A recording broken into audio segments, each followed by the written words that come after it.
เด้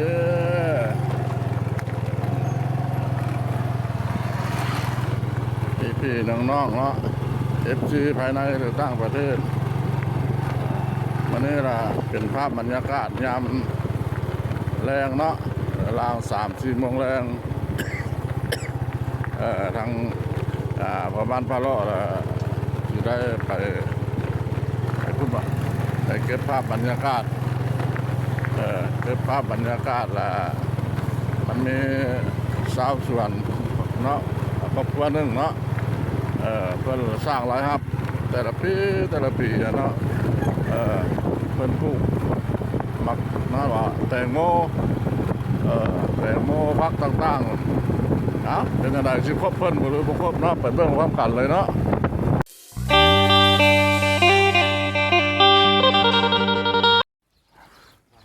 ได้มาฮอดมาถึงแล้วท่านผู้ชมเลยเป็นกระจกบ่อเนาะจกบ่อป่าไม่ไหม้นะนี่ก็ได้มาฮอดมาเสริงส่วนแตงโมพะละบ่ห้าถามแขกบ่แขกบ่ได้มาหายเด้อได้มาฮอดมาถึงส่วนแตงโมเพิ่นอยู่ที่บ้านถ้ำเนาะบ้านถ้ำบ้านเชียงแหวนนี่ล่ะเพิ่นภายหลังเพิ่นแล้วให้แล้วนะสิเข้าไปหาเพิ่นครบเพิ่นบ่หรือบ่เนาะ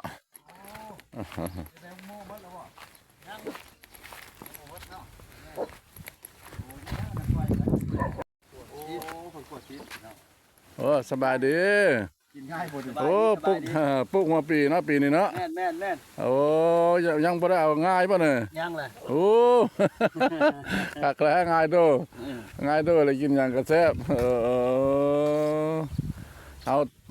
บ่อนนี้แหละถือว่าเฮาบ่ได้ปลูกข้าวเนาะแม่นเพราะว่าเฮาจะได้ปลูกมาปีคันแม่นว่าปลูกข้าวคันเฮ็ดก็ได้แล้วมันแห้งแล้วเนาะแม่นแต่ละปีเลยเคยเฮ็ดคู่ปีเนาะเฮ็ดคู่ปีดีละภูมิปัญญาของเราบ่อยากอำนวยปานใดให้อยู่เข้ามาแต่หัวปีเลยจ้ะอันนี้ได้แม่นเข้าแล้วตายเบิดใบมันเลยจากนั้นเนาะแม่นเลยมันตัวปลูกไม้เถอะบ่ว่าแล้วเขียวพ่นบ่ฮะได้ลูกน้อยลูกสาวบ่นี่นะสาวก็เดียวว่าเอาได้เมียนสันน้อยดีละภูมิปัญญาหัวคิดประดิษฐ์สร้างได้มาฮอดมาถึงส่วนมักโมมักแตงเพิ่นละเด้ออันนี้ล่ะมันมีครอบครัวหนึ่งเนาะเสือทินฐานภูมิเนาเพิ่นก็อยู่ในบ้านถ้ำเนาะบ้านถ้ำบ้านอันนี้แหละบ้านเล่าหัวงัวแล้วก็บ้านเชียงแหวนแถวๆมื้อนี้แหละล้วนแล้วแต่เพิ่นแล้วให้แล้วนาแล้วเพิ่นได้นำเอาอาชีพนี้เนาะอันนี้เป็นส่วนหมักแตงเพิ่นเนาะหมักแตงเพิ่นเฮ็ดปลูกผสมประสานกันเด้ออันนี้ละส่วนหมักแตงกวาเนาะเขาห้องหมักแตงกวาหมักแตงผักยาวหั่นล่ะแล้วนี่น่ะเพิ่นเฮ็ดหนึ่งงามแล้วก็เฮ็ดข้างขึ้นอันนี้เพิ่นได้เอาไม้เฮ็ดเด้อเพราะว่าอยู่ประเทศลาวเฮานี่ล่ะไม้ตอกอย่างหลายก็เห็นประเทศเพื่อนบ้านเพิ่นเฮ็ดแล้วเพิ่นได้เอาตะนางหรือว่าเสือกพางเนาะให้มันลามขึ้นไปหั่นเนาะลามขึ้นไปตามเสือกพางอันนี้แหละไม้ตอกข้อขาเพิ่นยังพอได้อยู่ตามดงตามป่าเนาะอันนี้แหละได้มาเก็บภาพบรรยากาศในท่านผู้ชมหูเห็นเป็นส่วนหมักแตงอันนี้นะเป็นผักบงเนาะนานนี้นะเป็นส่วนผักซีอันนี้เป็นผักกาดซ้อมเด้อท่านผู้ชมเด้อนี่แหละอันนี้มันก็เป็นเพิ่นผสมประสานกันเป็นส่วนมักแตงเด้อแล้วก็ผักหนานผักโหมน้ำเนาะอันนี้นะมันผักสลัดเด้อผักสลัดแต่เพิ่นก็บ่ได้ใส่ปุ๋ยเคมีเพิ่นก็เอาขี้งัวขี้ควายพุ่นคอกเนาะพุ่นคอก เออคันว่าเพราะว่าเพิ่นเราเพิ่นก็คันใช้ปุ๋ยเคมีผัดคือย่านนั่นแหละเนาะเพราะว่าเพิ่นก็ได้บริโภคเออเพิ่นเฮ็ดกินปลูกกินแล้วก็เลือกกินแล้วก็ขายเออนี่ละนะน้อยบ่ได้ก็น้อยบ่ได้น้อยเด้อท่านผู้ชมเด้อนะกองอยู่เด้อมันหลายเครือคันจริงเพิ่นก็บ่ได้เอาเพิ่นบ่ได้เอาไว้หลายหน่วยเนาะถ้ามันตัวใดมันหลายแล้วเพิ่นก็ปิดออกปิดออกตัวน้อยมันนั่นนะกองเด้อหมักโมเด้อหม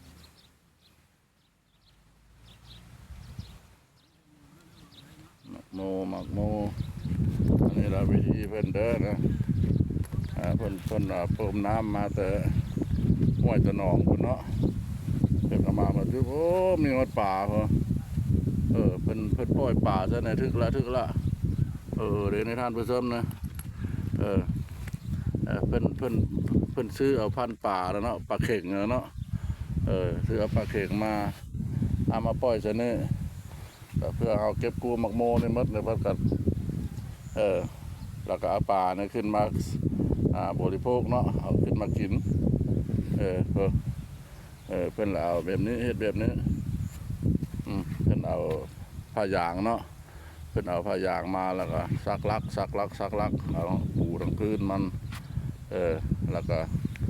เพิ่มน้ำบรรจุใส่เวลาเอาจะโคตรเราก็เอาตัวนี้เต้าไปพุ่นส่วนหมักโมพุ่นโอ้แต่กว้างขวางพอหลายไร่เนาะสิได้อยู่ละประมาณ2 ไร่เนาะ2 ไร่ปลายรางรับของเพิ่นก็สิบ่แม่นธรรมดาเลยเด้อพอได้เลี้ยงครอบเลี้ยงครัวเนาะยืนอยู่ได้ในสังคมเข้าไปสัมภาษณ์เพิ่นเนาะเพิ่นเฮ็ดมาแต่ละปีนี่ได้น้อยลายปานใดลงทุนใส่ลายปานใดไปเบิ่งพร้อมกันเลยนะมันกำลังสิเป็นหน่วยใหญ่ได้ เด่นนะ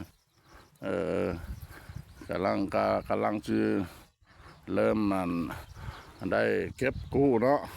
กำลังโตเป็นดอกอยู่ก็มีแต่เพิ่นก็บ่ได้เอาเพิ่นบ่ได้เอานั่นเด้อเพิ่นบ่ได้เครือนึงเพิ่นก็บ่ได้เอาหลายหน่วยถ้าเอาเครือนึงหลายหน่วยนี่มันสิ หน่วยมันสิน้อยตามเพิ่นเว้าเพิ่นละเอาเครือละย่างสูงสุดก็บ่เกิน3 หน่วยเนาะต่อเครือแต่มันหลายเครือเนาะท่านผู้ชมเนาะนี่ล่ะเห็นว่าในหมักโมเนาะหน่วยหมักใหญ่ท่านผู้ชมเอ้ยอันนี้ล่ะฮอดสวนหมักโมเพิ่นละวิธีของชีวิตของชุมชนบ้านนี้ล่ะ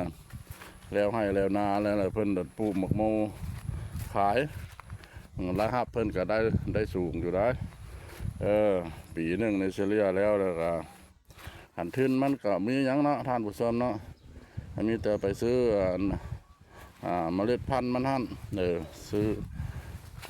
เอาเป็นป๋องเนาะเป็นป๋องแล้วก็เอามาปลูกแล้วก็มีแต่อันนี้ละกันจะเสียก็เสียนั่นเนาะค่าไฟ นี่แหละวิธีเพื่อนเก็บกู้เด้ออันนี้นะเพื่อนห้องว่าผักกาดซ้อมยามแรงแบบนี้แหละเพื่อนได้เก็บแล้วบางเทื่อกันตอนเช้าเทื่อเพื่อนก็ส่วนหลายกับเพื่อนบ่ได้ไปหรอกเนาะเพื่อนไม่ค่ามาเอาค่าสวนค่าเฮือนกันละได้หลายกิโลก็ได้หลายเงินเนาะ ขายโลได้ไหมครับว่าเจ้าขายโต้ให้ไม่ค่าเขาโลได้ไหมวะโล10,000เด้อบ้านเพิ่นอยู่แบบนี้เด้อที่ตั้งถิ่นฐานภูมิลำเนาของบ้านเพิ่นนี่แหละมันมีบ้านเล่าบ้านกระปูดเชียงแหวนบ้านกินมะม่วงปะ เห็ดเป็นอะไรหวานบ่ หวาน โอ้เด่นคักเนาะ ตัว มาสิพาให้พ่อบ้านโอ้ยพอแห้ง เพิ่นลูกหลานเนาะลูกหลานเพิ่นมายืมมายามเพิ่นมายืมมายามเพิ่นแล้วครับสิกินแล้วเบิ่งเนาะว่ามักโมเพิ่นนี่มันหวานซำใดเนาะ ว่าแท้ร้อยมักโมธรรมชาติ บ่ว่าเต้อันมักโมหวานสิกลายเป็นมะม่วงส้มเนาะบ่ส้มดอกเนาะ อาชีพหมูเนาะ กินแล้วก็เด้อ ชีพหมูเนาะ อืม เนี่ยแซ่บบ่คักแล้ว หวานคักแล้วโพก มักโมธรรมชาติเราเด้อมันเป็นมักโมพันธุ์มักโมอย่างไร คักแล้วโพกได้มื้อหน้าเลย มักโมธรรมชาติลาวหอมแซ่บแท้ มีแต่เที่ยวมาถ่ายเอาคลิปหมูแล้วกินของหมูได้ แซ่บหลาย